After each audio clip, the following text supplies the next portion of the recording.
Welcome back, everybody, to another episode of the Educational AD Podcast. We're going to be right back with today's guest, but I want to give a shout out to my sponsors.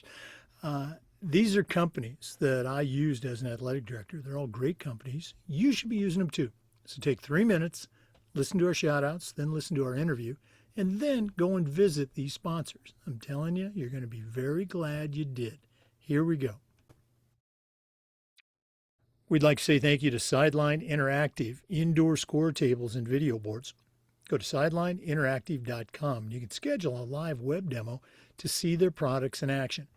Probably one of the best purchases I ever made as an AD was our Sideline Interactive indoor score table. Go to sidelineinteractive.com and schedule that live web demo today. We'd also like to thank Huddle. As a football coach, I used Huddle for years. When I became an athletic director, I made sure our school was a Huddle school. And our coaches, all of our coaches, just love the Huddle platform. Our student athletes love the videos. Our parents love the streaming, but there's a whole lot more. Go to huddle.com, join the millions of users, and turn your school into a Huddle school. That's huddle.com. We'd also like to say thanks to Home Campus. Scheduling, rosters, results, facility management. Home Campus does all of these things and more. Does it better, does it faster than the other platforms. Did I mention athletic eligibility and clearance? That one alone is a game changer. Go to homecampus.com and make sure you tell them you heard about it on the Educational AD Podcast. We also want to say thanks to Vital Signs Wall of Fame. Now, Wall of Fame has been helping schools bring their legacy to life for over a decade, but their new content creation service, that's a game changer. Their talented team of writers, creators, designers, they're going to take your stories, your history, your coaches, your kids, and come up with compelling narratives that you can then post on social media, maybe on your Wall of Fame video board. You got to see it to believe it. Go to vitalsignswalloffame.com. Click on Content Services. That's vitalsignswalloffame.com. We also want to thank Gipper. Your athletic department is doing great stuff, and you need to share it on social media. Gipper is the #1 rated platform for athletic marketing, in part due to their thousands of professionally designed templates that you can then customize with your colors, your brands, your logo. Create, share, and schedule all your social media content on one simple platform, and that platform is Gipper. Go to gipper.com. Booster Hub is another one of our great sponsors, and it's the #1 Booster Club software app. If you work with your Booster Club, you know that volunteer signups and volunteer changes are part of the game. Well, with Booster Hub, nothing falls through the cracks. Everybody stays connected and engaged. The same is true for sponsorship fees and concession sales. Booster Hub does it all. Give your boosters the platform they need. Give them the platform they deserve. And that platform is Booster Hub. We want to say thanks to Ohio University and their online masters in athletic administration. My assistant athletic director, along with thousands of others, got his master's through the Ohio program. And not only is it recognized as the top brand in the country, you also get to complete 11 NIAAA leadership training courses at no extra charge. Check out Ohio University and their online masters in athletic administration. Let's say thanks to Hometown. Their platform includes things like, digital ticketing, of course, but how about fee-free fundraising through School Funder, athletic website construction? The Hometown menu just goes on and on. Whether you're an athletic director, a coach, even a principal, Hometown's going to show you how to save time, how to raise more money, and how to bring your community together. You're going to find it all and a lot more at hometown.com. And finally, we want to say thanks to Athletic Surveys by LifeTrack. At my school, we use surveys for just about everything. For student athletes, for coaches, we even use surveys for parents. And here's the cool thing. The information that would come back, almost always over the top positive, but we still got to hear from our concerned parents, and the surveys allowed us to find out what they were concerned about. I'd usually address it before it turned into something big. But that positive feedback, incredibly valuable, especially when you're visiting with maybe your principal, sometimes even your school board. Go to athleticsurveys.com. They're going to create a custom survey just for you that truly lets you take the pulse of everybody in your program. It's athleticsurveys.com. And with all of our sponsors, make sure you tell them you heard about it on the Educational AD Podcast. Welcome back, everybody, to another episode of the Educational AD Podcast. We're going to Ohio today, and our guest is Scho McFarland. She's got a tremendous background as an athlete, as a coach, as an entrepreneur. She's also the CEO and the founder of Scho Behavior Academy. You're going to hear more about where Scho comes from. Again, I mentioned she's a coach, she's a consultant, she works with businesses, she works with teams and athletes. Scho McFarland, welcome to the Educational AD Podcast. Hi, I'm glad to be here. Okay. Well, again, you and I connected on LinkedIn. That's one way you can connect with Scho, and we'll give out all that information later on. Scho, we always like to let our guests, our listeners, have a chance to get to know our guests. So give us your quick bio, where you were born, where you grew up.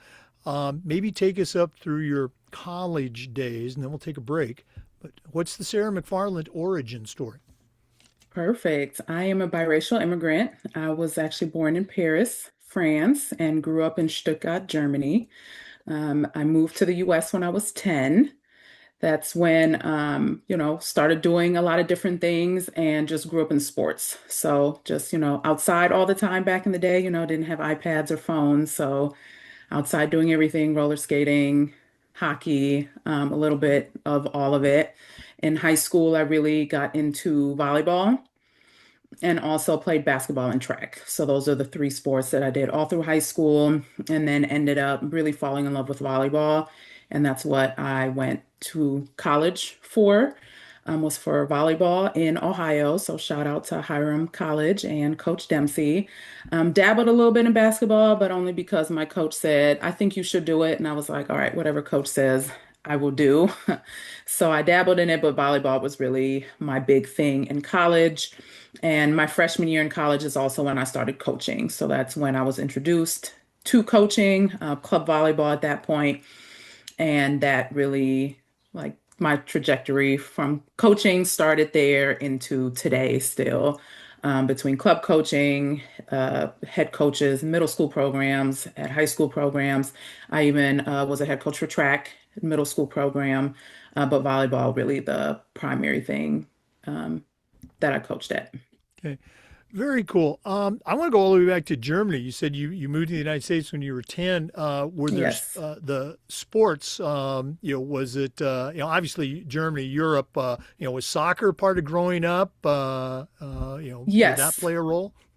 Yes, it was. I think just, when you're 8, 9, at least for us, we did a little bit of everything. So definitely soccer, swimming. But I think just at middle school, I moved here in fourth grade. So I think when you really think about sports at like the school level, usually fifth or sixth grade is really when it starts. And that's when we moved here. So it was just more, did a little bit of everything, soccer for sure. So the World Cup is a big hit in our house right now. We're super excited. Both France and Germany are in the round of 32. So those are the two teams that we're rooting for. Oh yeah, traditional powers. France is certainly one of the, I think, the Hmm. co-favorites in there. When you got to the States, and now, as you mentioned, school-based sports, was it just something that you fell into and you enjoyed? Were your parents, did they encourage you to do sports? Were they sport people? They really encouraged us to do everything. So I did everything from ballet to violin to tennis to volleyball to our parents were really big on just you try everything. Once you start something, you got to finish it. If you don't like it, you don't have to keep doing it, but you got to finish what you started. And sports, I just was the thing that I loved and that I continued. So Oh no, absolutely. What's not to not love about sports? exactly. You mentioned three sports, and our all of our athletic directors who are listening, they're cheering, they're celebrating. That's what we try to do. We Yes. encourage that multi-sport participation. You're certainly of an age where, club and travel and specialization was going on. Did you ever Hmm. have any of your high school coaches come up to you and say, Sarah, you shouldn't be playing, basketball. You should play volleyball year round or something like that? Was that a thing for you? It wasn't yet. I think I am still of the age, high school 20 years ago. So yeah, I'm getting close to there. Um, Multi-sport athletes were still encouraged at the time, which I still encourage all of my athletes, even that I have at volleyball, to go do something else. Go do basketball, go do track. Even if you're not a good runner, there's so many different events at track that you can do and just staying in shape. I actually did do high school basketball and club volleyball at the same time. So there was, and it bled into track as well with club volleyball. So a lot of it is just that communication. Neither coaches really gave me a hard time. Maybe my mom was more the one that complained, especially in the earlier years, because she was the one who had to do all the driving Right. back and forth. But they kind of knew when I had a basketball game that was a priority. I might be to practice late or I made up all the other time. So I am actually very saddened to see that that's the culture that it's came come to now, where it is a lot of you do this sport and this sport only all year round because we don't want you to do all the other sports because what if you get hurt? But that also takes away from the development and just even the bodily development. My son is 5, and one of the things he's doing right now is taekwondo. Who knows if he sticks with it, but I hope he does because as an athlete, I'm thinking of there's so many skills at taekwondo with balance and power and control of your body that are just so beneficial to any sport you would go into. When I think of track, just the workout, the running, the understanding your steps, the technique that could help you in other sports that I really think a lot of athletes are losing out if they just decide to stick with one thing from like 6th grade on. Right. Well, again, and we know, this, you're a coach, that the multi sport experience does all those things that you just mentioned. It is better. Hmm. You're always going to have your favorite sport, and that's great. But yeah, doing that second or even that third sport is great. I got to ask, as a football track guy, what was your track event or events? So I was a hurdler. I did 100 Yes, hurdles, yes. 300 Okay. hurdles. I also was on the 4x1 until the following year we went to states. Following year, someone faster than me came in. You know what I'm saying? You live and you learn. And then I did high jump, wasn't very good at that. But the one surprise event that I wish I would have started earlier, my senior year, I got hurt. So I couldn't really do the hurdles. I forget if it was my hamstring or something. So I picked up shot put because I was watching some of these girls throw the shot put and I was like, yo, coach, I can throw further than this just standing here. And I made it to the regional finals. Like I think I was 1 or 2 spots away from going to state. So I'm like, dang, if I had actually like picked us up earlier and actually had technique because that's the one thing I really didn't have because it was so last minute and really worked on that craft. I may have gone to states for that. So, No, and again, the throwing events. It's not that let's say that big, huge athlete, mhm. boy or girl. It's long legs, long arms, levers, The quickness, strength, explosiveness in the yeah. circle. Oh, Hmm. good for you. I love it. Okay. All right, let's fast forward to college, Hiram. Okay, I've actually been on that campus before a Oh, long, long time yay. I'm ago. glad to hear Long that. time ago. What's a memory or memories? I'm a big moment guy. Was there a moment during your career at Hiram that still resonates with you now, just a couple of years later? Yes, when we finally beat Wittenberg, those were like arch rivals that won it every single year. We finally beat Wittenberg for the championship conference and we got our rings. So that was really dope to see. And then it was just amazing. 3 out of the 4 years that I was there, we made it to the NCAA tournament. So I know a lot of people say, oh, like, oh, D3, and I want to always be D1. But it's like you can have the same kind of experiences and accomplishments and just team camaraderie at any level. So the ring is probably the top because still love it and look at it and will wear it out sometimes. But then just making the tournament 3 out of my 4 years is also a great Oh no, those are accomplishment. great memories, absolutely. And beating your rivals. I mean, that's Oh yeah. again, that's Wittenberg was like the team. It was like we're gonna be second. Let's try to get first. Like we gotta win this time. I love it. I love it. Great stuff. Let's go and take our first break. For our listeners, our guest is Sarah McFarland. She is the CEO and founder of Scho Behavior Academy. We're going to hear all about that later on. Let's take that break. We are coming back. This is the Educational AD Podcast. We'd like to say thank you to Sideline Interactive indoor score tables and video boards. Go to sidelineinteractive.com and you can schedule a live web demo to see their products in action. Probably one of the best purchases I ever made as an athletic director was our Sideline Interactive indoor score table. We use it for home games, of course, but we also use it for pep rallies, for signing ceremonies. Their products are tremendously versatile and their customer service just outstanding. Go to sidelineinteractive.com. Schedule that live web demo today. We also want to thank Huddle. As a football coach, I used Huddle for years, but when I became an athletic director, I made sure that our school was a Huddle school. And our coaches, I'm telling you, all of our coaches just loved the Huddle platform.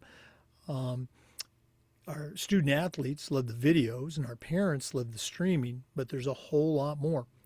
Go to huddle.com, join the millions of users, and turn your school into a Huddle school. That's huddle.com, and make sure you tell them you heard about it on the Educational AD Podcast. Welcome back, everybody, to the Educational AD Podcast. Once again, our guest is Sarah McFarland. She's a coach, she's a consultant, she's the founder and CEO of her own company. Sarah, you took us up through those great times at Hiram College, beating your rival and going to the NCAA playoffs. Post college, did you have a plan? Were you going to be did you plan to start out as a coach and stay at the collegiate level or the high school level? Take our listeners on your journey that's now brought you to having your own company. Yes. So coaching, I had some offers after college to do some college coaching, but stayed just with high school and club levels. And that was just because more of my career. I wanted my career to be first, not coaching. So I was a neuroscience major and a psychology minor at Hiram, and I wanted to be a pediatrician. So that was really the top thing for me. I love brain and behavior. That fascinated me. So with that neuroscience major, I was also on a pre-med track. I didn't do too hot on my MCATs. Probably should have studied more as was recommended, but I didn't. So then I took a year off because I was like, okay, maybe med school isn't for me. What do I want to do? So I did some volunteer work. I coached and really try to figure out the next steps. And then I got into a grad program at Morehead State University into their psychology graduate program. And she said one of the things that really intrigued her was my pre-med background. So I'm like, okay, kudos to that, still paid off. Um, then I was kind of in that same dilemma after grad school. So with that psychology, I'm like, I don't want to be a counselor. But I also don't want to work in a lab with rats and teach for the next forever of my life, like I'd been doing the last 2 years. So I was at another crossroads of like, what do I do next? And that's when my advisor had introduced me to ABA, Applied Behavior Analysis, which is the simplest terms, the science of behavior. So really, it looks at how the environment shapes our behavior and how we learn. So that is in very simplistic terms what ABA is. So I'm like, okay, well, that is still brain and the behavior. So that's great. That's what I want to go into. Also learned the hard way in the workforce that now I had this master's degree, but also no experience because, I'd been at school the last few years. So, it's like, yeah, you got your master's degree, but you don't have experience. And then even a lot of the jobs are like, well, you're a great like you're overqualified, Right. essentially, like you have your master's and we can't pay you what you want. So another conundrum, but ended up at a autism residential facility. So I knew I was going into ABA, so I went into that certificate graduate program to learn more about behavior science, and then to become a BCBA, which is a board certified behavior analyst. A lot of people in the school world, or maybe if you coach and you're at a school, that's the behavior specialists that are at the school. So that's then what I went to school for, and became a BCBA. So worked at autism residential facility, worked at an autism school in Cleveland. Then once I became a certified BCBA, I got my licensure. I then moved to Columbus to work at a hospital-based autism center. So like a center for autism, but specifically I was on the complex behavior program. So we saw a lot of the kiddos that were engaging in moderate to severe problem behavior. So if you think aggression, self-injury, property destruction, so what does intervention look like for those kiddos with problem behavior reduction, but then also teaching skills, right? It's not just all about this is what you're doing wrong and what needs to decrease. What skills are we going to teach you? What kind of caregiver training are we going to give? What kind of school training, staff training that goes with that? And then during COVID, had a baby. And my husband and I, who's from Philly, we decided we want to be closer to family. So we were looking at Philly and Cleveland. We ended up in Cleveland, and I kind of told myself I would love more time with my family, just a better schedule than a hospital schedule. So then ended up in the schools for the last four, for about 4 or 5 years in different school districts as a behavior specialist.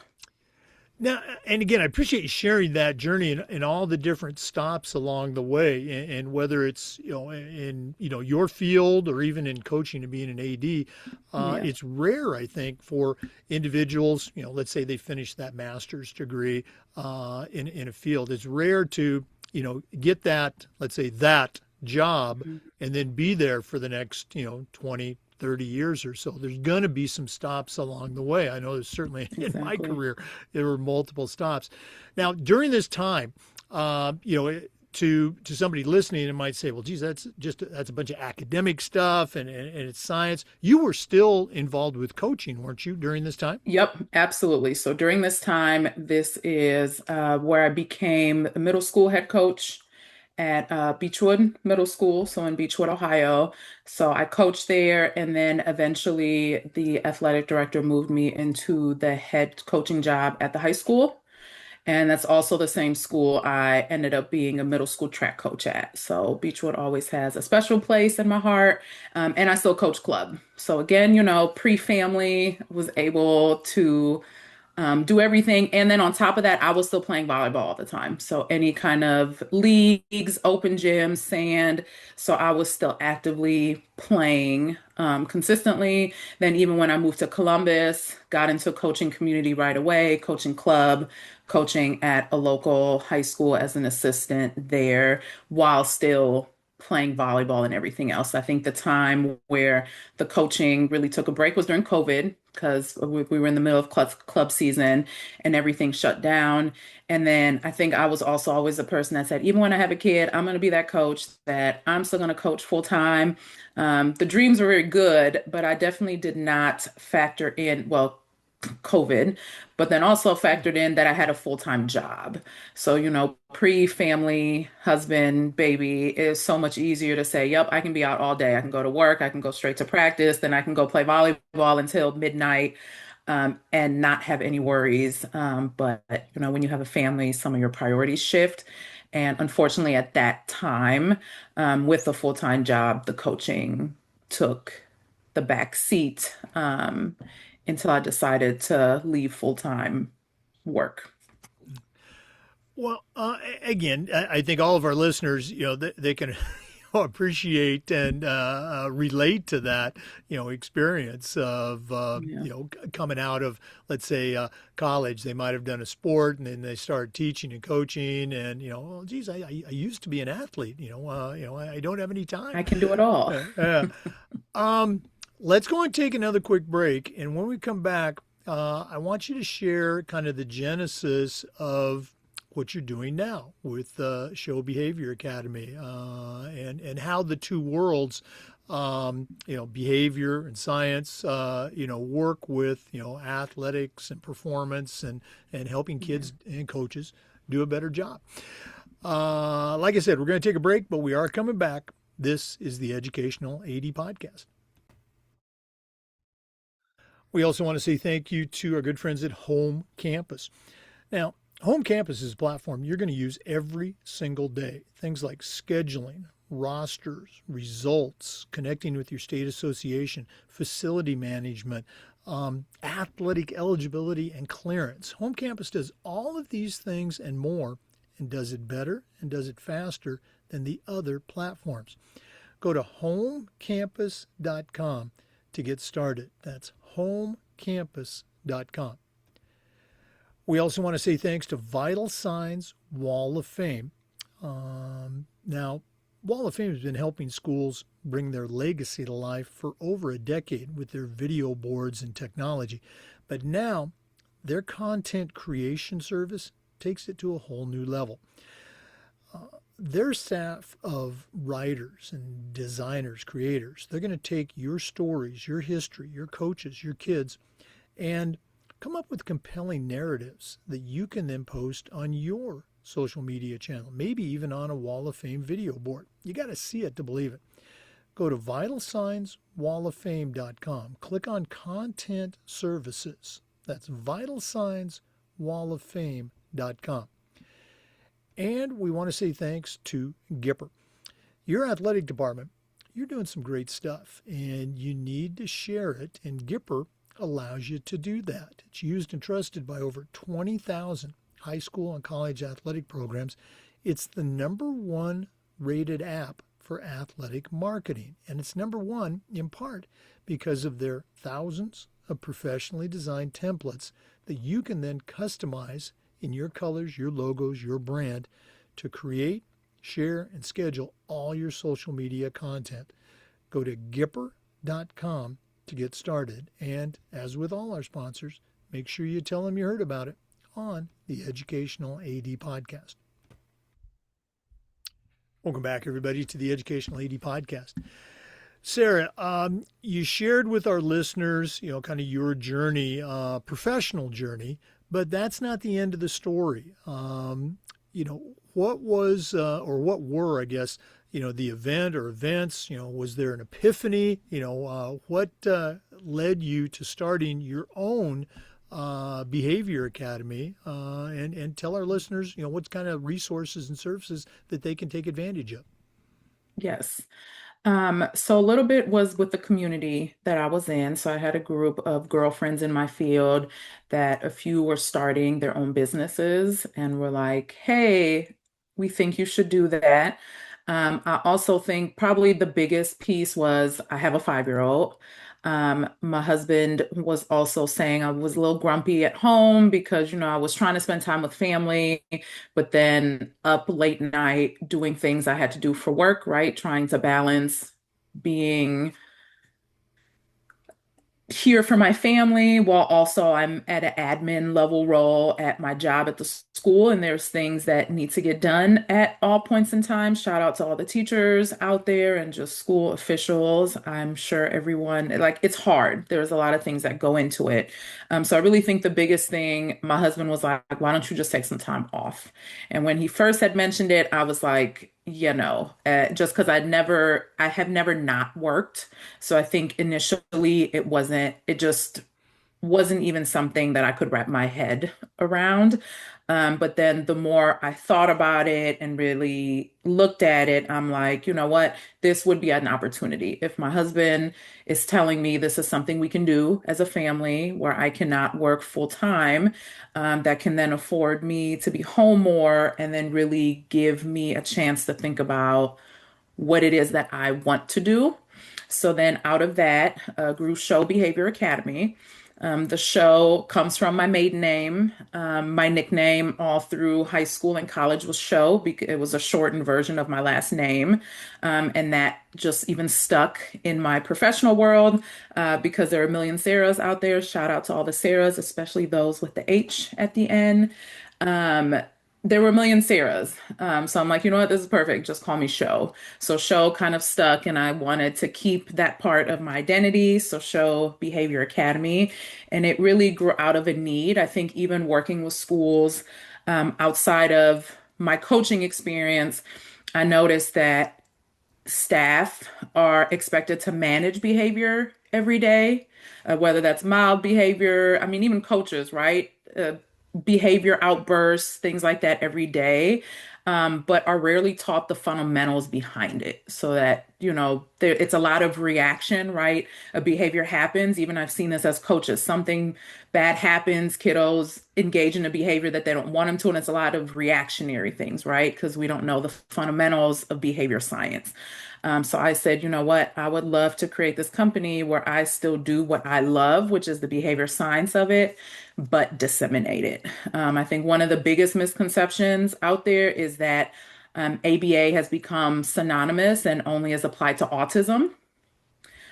Just because I think that's where a lot of the therapies for behavior science have been within, has started within more of the autism, but it has grown. And like I said beforehand, ABA is the science of learning and behavior. So it's really studying how people learn, how they perform, and how they change. And sports is one of those big examples, right? Like behavior science in action, how to modify behaviors, shape behaviors and skills.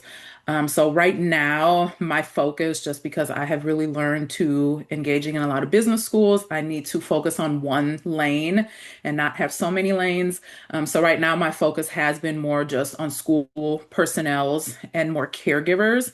But eventually, I want to take a lot of the same programming and knowledge that I have and bring it into athletic programs and really talk about how to help athletes succeed and even the inclusion piece. I see a lot in sports, especially more individual sports like track and swimming, that there are a lot of kiddos with disabilities that join, but it's almost as a coach like, oh, they have their one-to-one, they got it, right?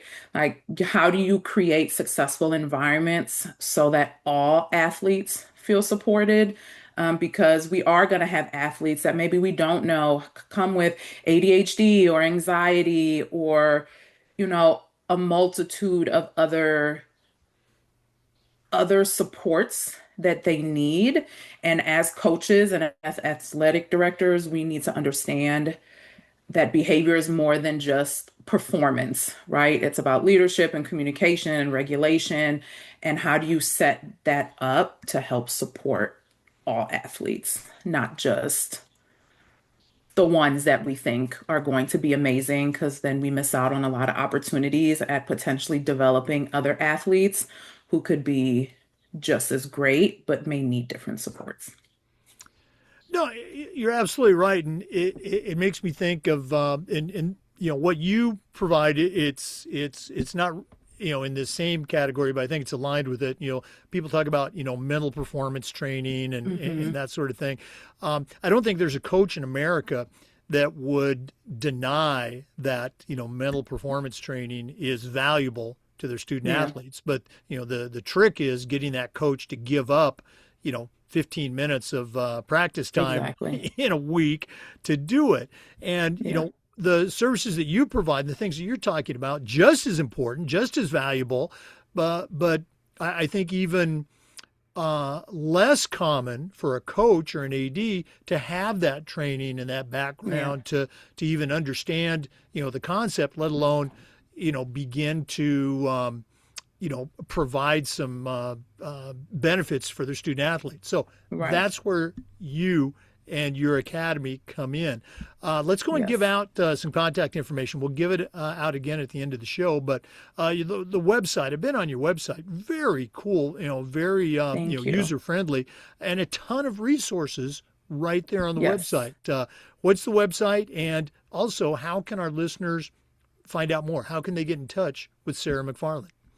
Yes, the website is www.scho, S-C-H-O, behavioracademy.com. So there are lots of different ways on that website to connect with me. All my contact info is on there as well. We'll make sure to add a connect me link as well. I also have my LinkedIn. Sarah McFarland is my name on there. The LinkedIn is on there, but the website right now is probably the best way. If you're like, hey, I'm listening to this and I would love to just learn more, that is the best way to get in contact. Okay. And again, all the social media contacts as well. Let's go and take another quick break. I know that's shocking to our regular listeners, but we are going to come back with more. So please stay with us. This is the Educational AD Podcast. We also want to say thank you to our friends at Booster Hub, the #1 Booster Club software app. If you work with your booster club, you know that volunteer signups and volunteer changes can sometimes be a daily occurrence. Well, with Booster Hub, nothing falls through the cracks. Everybody stays engaged and connected. The same is true with sponsorship fees and concession stand sales. That's a big one. Booster Hub does it all. Give your boosters the platform they need. Give them the platform they deserve. And that platform is Booster Hub. Go to boosterhub.com to get more information. Let's also thank our friends at Ohio University and their online masters in athletic administration. Now, I didn't get my master's through the Ohio program, but guess what? My assistant athletic director did, along with thousands of others. And while they were earning their degree, they also completed 11 NIAAA leadership training courses at no extra charge. Check out Ohio University and their online masters in athletic administration. We also want to thank Hometown for their support. Hometown's solutions include things like, well, digital ticketing, of course. They're still the #1 digital ticketing provider to schools and colleges. But how about fee-free fundraising with School Funder, athletic website construction? The Hometown list goes on and on. Whether you're an athletic director, a head coach, even a principal, Hometown is going to show you how to save time. They're going to show you how to raise more money, and they're going to show you how to bring your entire community together. You're going to find it all and more at hometown.com. And guess what? Tell them you heard about it on the Educational AD Podcast. Hey, welcome back, everybody, to the Educational AD Podcast. Sarah, really loved how you laid out, some of the principles behind, behavior and what you do at Scho Behavior Academy. Can you give maybe a more, this is a terrible word, a more practical example of how the training can impact, an athlete, a coach, a program? Our listeners are ADs primarily, and they're always looking for ways to help their coaches do a better job of coaching. So can you share a little bit of an example of how it's impacted through the training that you do? Of course, I'll start with me first. So when I first started in this field, it really shifted me as a coach and how I develop my practice plan and how I'm coaching. I think a lot of coaches, you see, oh, we got this, you either do it, you're not good at it, I'm going to tell you you're not good at it, fix it. I'm going to try to fix it. If you don't fix it, I'm just going to put someone else in your place, right? Who can do it better, essentially, is what happens a lot. Or a lot of like yelling, I need you to do better, you're not motivated. So I think it really shifted my thinking of, okay, when I get a group of girls to really get to know them, but also start understanding how do they learn, how do they perform, and just their development. So I became a little bit more structured with my practice plan, where I, down to the minute, kind of had what we're going to do, what groups I'm going to put them in, when they're not doing well, how I'm going to redirect that, what do I need to teach? When they are doing well, how am I going to praise that? So how am I going to reinforce that?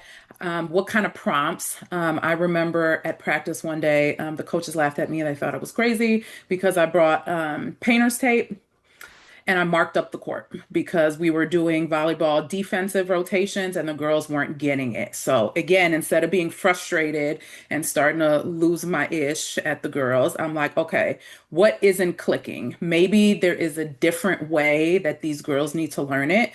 So I started marking up the court of like, where are your base positions? Where should defense be at your X's? So they could visually see it. And then when they started to visually see it, like almost within a week or two, they started getting it, right? So the tape almost became a, we're just going to keep it here so you know where to be and there isn't a question of it.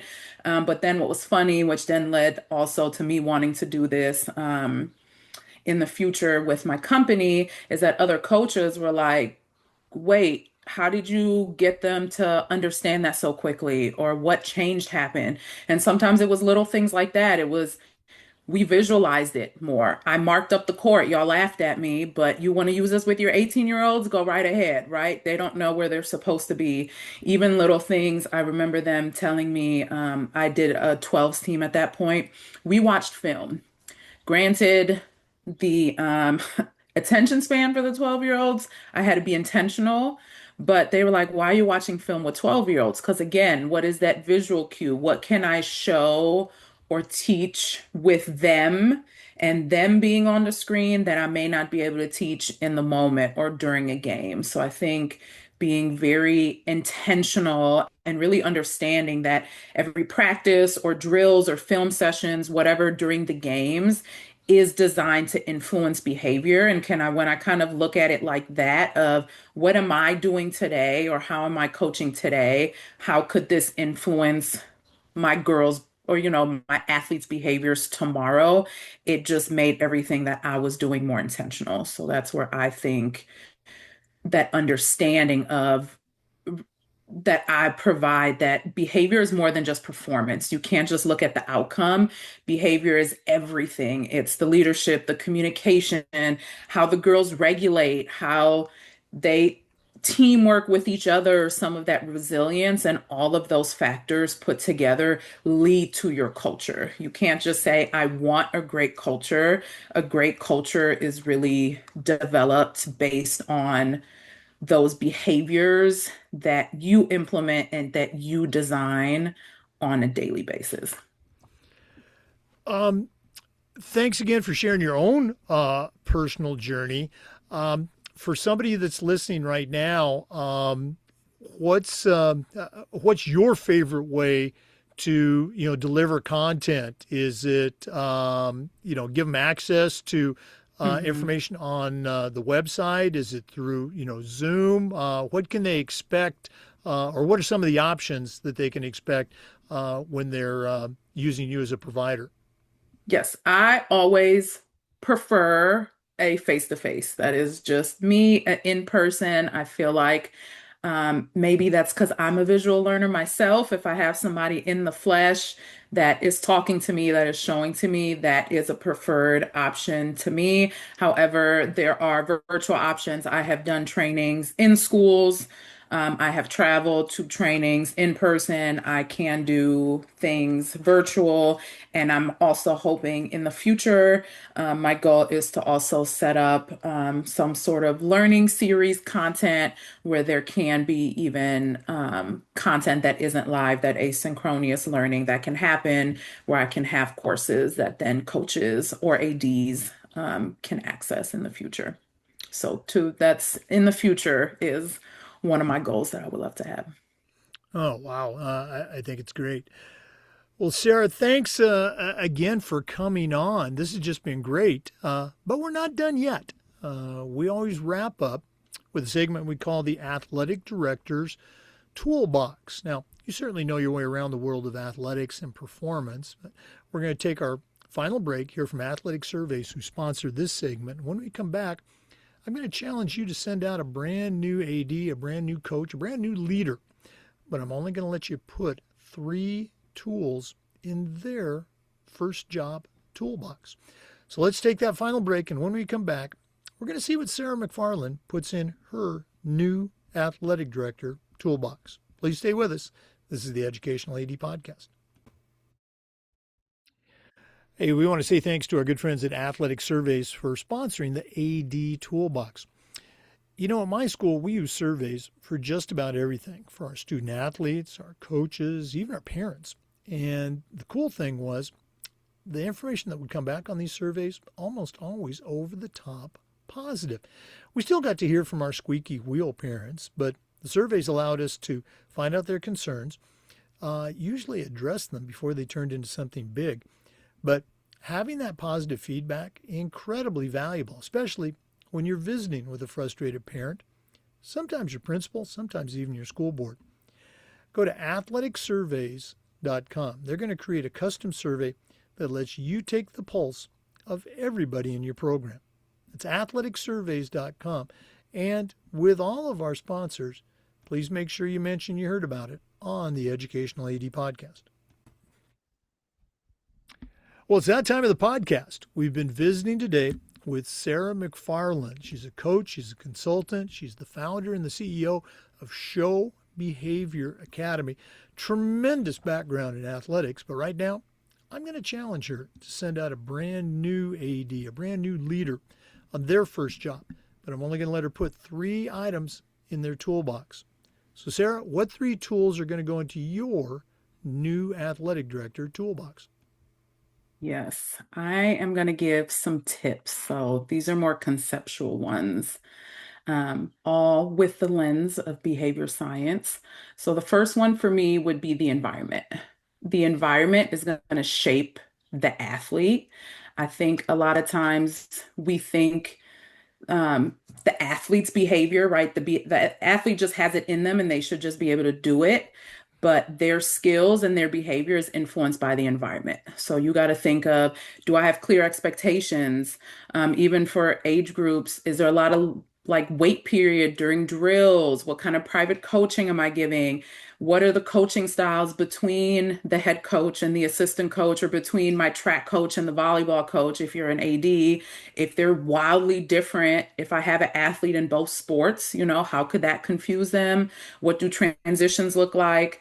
So just really focusing on that connection. The environment is so important, and athletes are going to accept our coaching and feedback and accountability more if they feel safe. Right? I think that's for coaches too. If we feel safe with the environment the athletic director has created, then, and we know that they're invested in us, we're likely to shine. So I think the first one is the environment, really making sure what kind of systems are you creating, and are you as the AD creating an environment that makes the behaviors that you want to see more likely, right? That's something you have to think of. So that's the first one. The second one, which may sound a little weird, it's fair doesn't mean the same. Being fair, a fair coach or fair AD doesn't necessarily mean you're doing the same thing for everyone, and that goes for coaches too.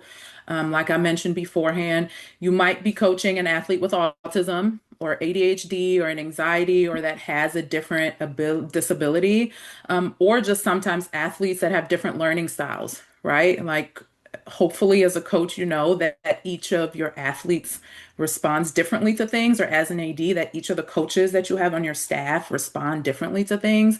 So it's really asking yourself, instead of being like, well, what's wrong with them? What do they need to do better? Really asking yourself, like, have I made success attainable for each person? Have I made success accessible to each person? So thinking of like my example with me marking up the court, what kind of visual demonstrations that you have, or thinking about peer mentors, like new coaches with older, more experienced coaches. We do that all the time with girls, right? Like freshmen, you kind of have a big sister or something on volleyball teams.